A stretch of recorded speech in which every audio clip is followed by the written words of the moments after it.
Let me know if you can hear me. There we go.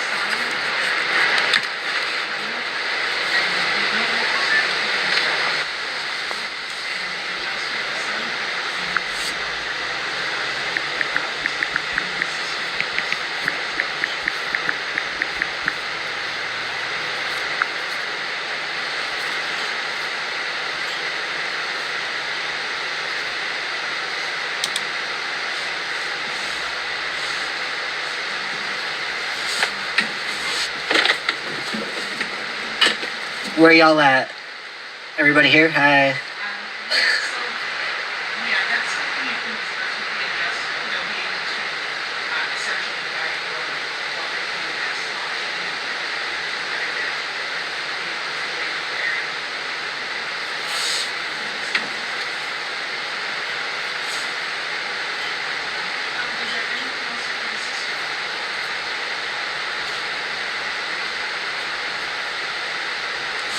All right, I guess we'll start with Brent. This is from his Facebook account, so you can kind of see better. It's the Facebook layout. But he posted this on December 11th, right?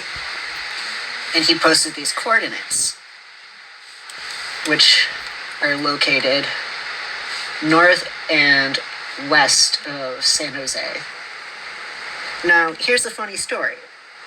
I am friends with someone who lives in Lewiston. Now, she lives about 30 seconds up the street from Brent's mom and brother. There was a day, she was out taking out the trash. She sees this guy walking toward her. She stops and she goes, wait a minute. He looks a lot like Brent, like holy F. So she goes up to him, and she's like, hey, has anybody ever told you that you look like Kopacka? And the dude was like, I want to talk about this more, but not here. And he was supposed to go to her house that night. But then he never showed up. And she hasn't seen him since. So we're pretty damn sure that my friend in Lewiston saw Brent and talked to Brent. My father was besties with Chief Fry. So we think he went down to San Francisco, San Jose, that area for a while. And then he came back to Idaho, and he was in Lewiston for a while. And then once my friend saw him, he disappeared. So I think it's very, very possible Brent is still alive. I don't think Brent ever died. I really don't. Because this is giving me the indication that Brent is still alive. So, I don't think Brent was even in Pullman. I think Brent was in California. So I don't think Brent was even in Pullman on December 15th. Because it's very, very possible he was not even in Pullman. He very easily could have left beforehand. And the whole quote-unquote swatting could have been staged. My Aunt Linda also worked with Chief Fry and Chief Fry's father. So it's very possible Brent's not even dead. Especially when he's got a damn near look-alike if it was not him. Because we're pretty damn sure that was Brent.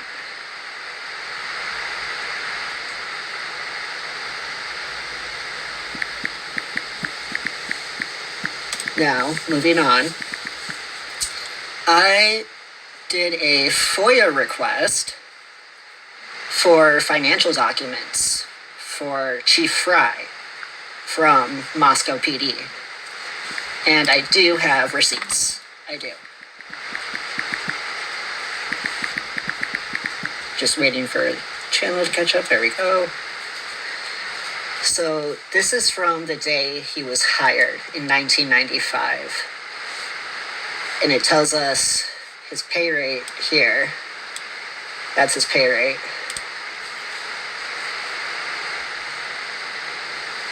Then July of 97, promotion, salary changed.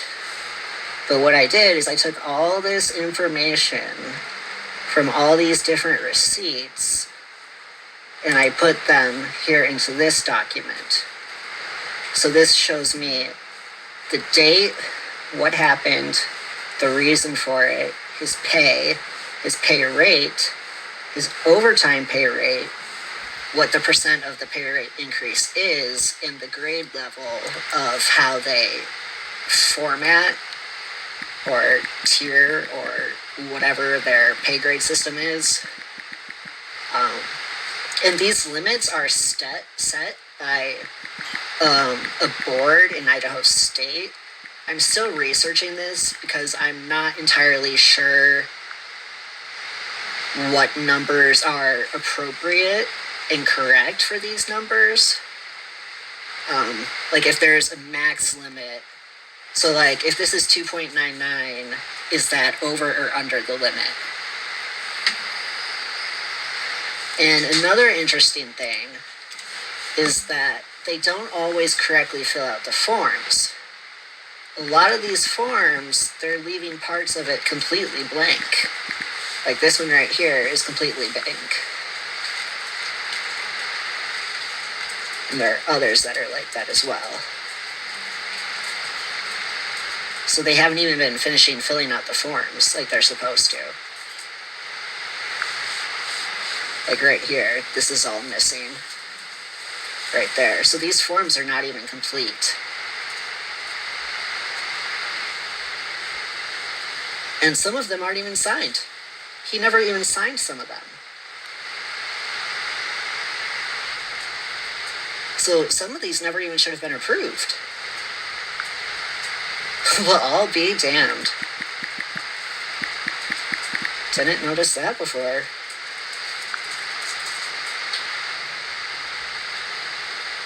Huh. Wouldn't you know?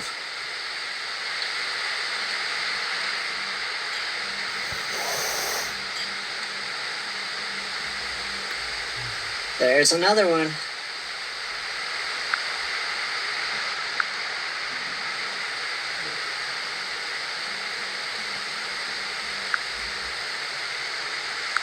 There's another missing signature. More missing signatures.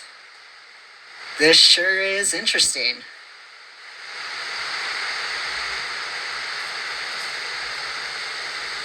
It's possible these aren't real. It's possible they forged these.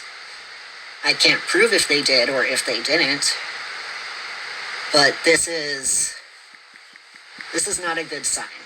That's not a good sign. Then they switched over to this form. And they took away a lot of that other information. But what's also interesting is that he's getting 2 raises every year. So like this one here. Well, that one he didn't get the raise, but... So this was January 1st of 17, January 1st of 18. And here's another one, 12/31 of 2018. So this is when he started getting 2 raises a year. Which I'm not entirely sure if that's legal.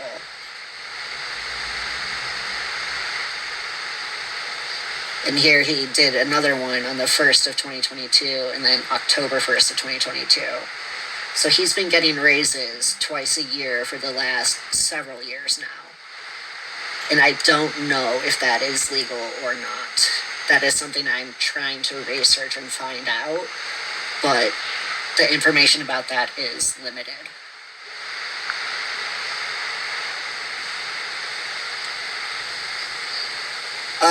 You know what, True Crime King? We're trying to figure that out right now.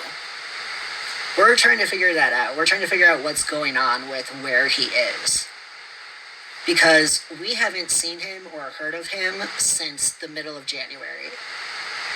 Everyone that myself and my friend in Lewiston keep talking to keep telling us they haven't seen him since January. Now, they had an active shooter training and then an active shooter incident that was a false alarm, and Chief Fry was nowhere to be found. Absolutely nowhere to be found. No pictures, no videos, nothing. Where was he? And why did Captain Dallinger, address the press instead of Chief Fry? So where was Chief Fry?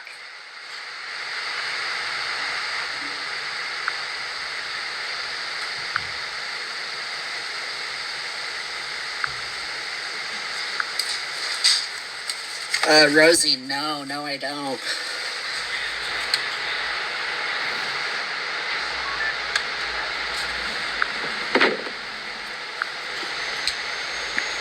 And I'll explain why I don't think Bryan did it. Because there's this little thing called due process. Due process has a clause.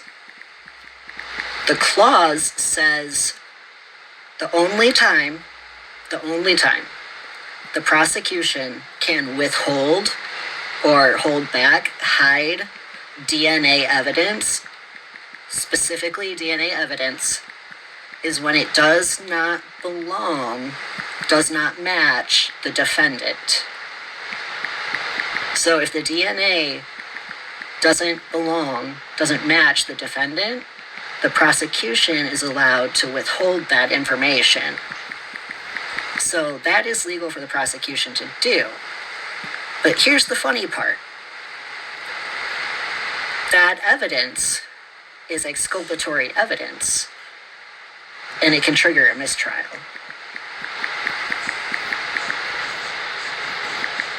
So even though it's legal for the prosecution to withhold DNA evidence and and Taylor can file a motion against the prosecution for a mistrial based on prosecutorial misconduct for withholding the evidence, because it is prosecutorial misconduct to withhold that evidence, even though it's legal for them to withhold that evidence.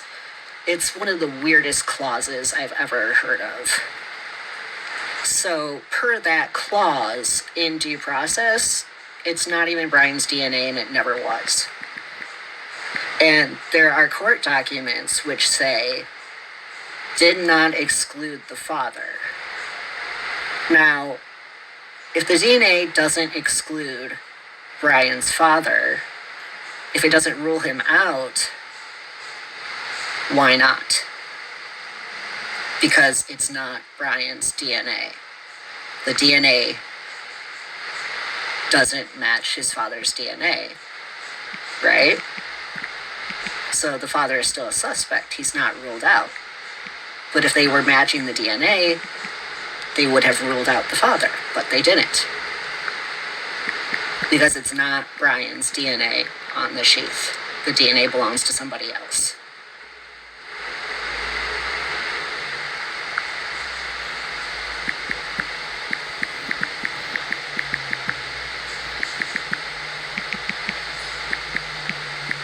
Yeah, Joe, I believe it was planted, I do.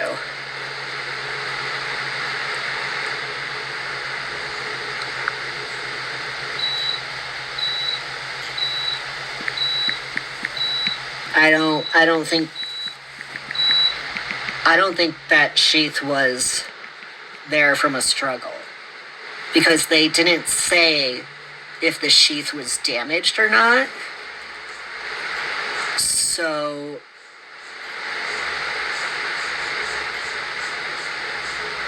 yeah, no, the sheath is extremely sketchy.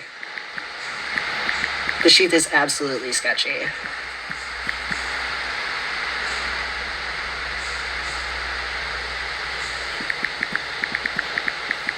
But I thought this financial information was really interesting, because depending on what the highest maximum percent per raise can be, and how many raises you can get per year, and what the limit of the two added up would be, I don't know if that's legal, and I want to know. I'd love to know, like, if this is on the up and up, because I don't know.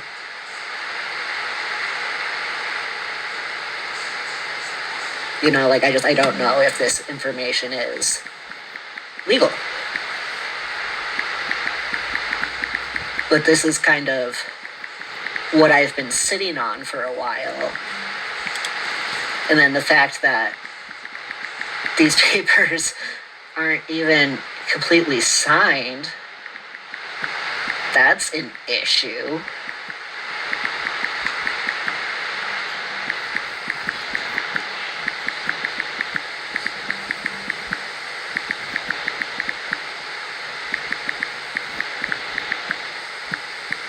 I wonder who that is. That's very interesting. I don't even recognize who that is.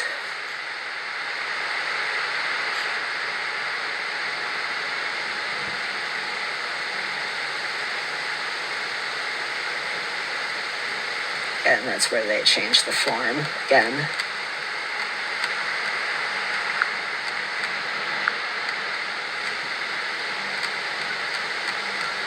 And I thought this was interesting, that this is all blacked out here. I want to know what that was about.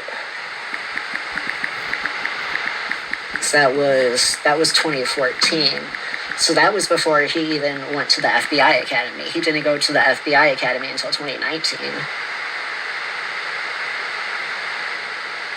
So I want to know what that was about. But it's not about the academy, so I can rule that out.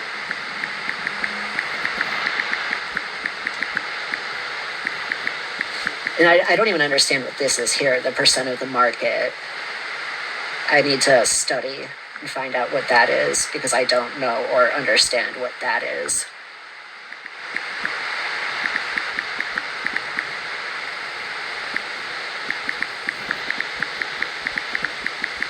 No, True Crime King, it was never Bryan's DNA to start with. It's always been somebody else's DNA. The DNA never belonged to Bryan. They're just framing it. But if it had been Bryan's DNA, they would have ruled out his father, which they didn't do. If the DNA belonged to Bryan, they should have ruled out his father. But it didn't do that because it's not Bryan's DNA. And per due process, that DNA can be withheld and then used as prosecutorial misconduct to trigger a mistrial. That's straight up facts from the law. Straight up facts from the law. Oh, dear Lord, Joe, no, I'm not. I am not Papa Rogers. I am absolutely not Papa Rogers. I'll prove that. I'll pull up screenshots in a minute.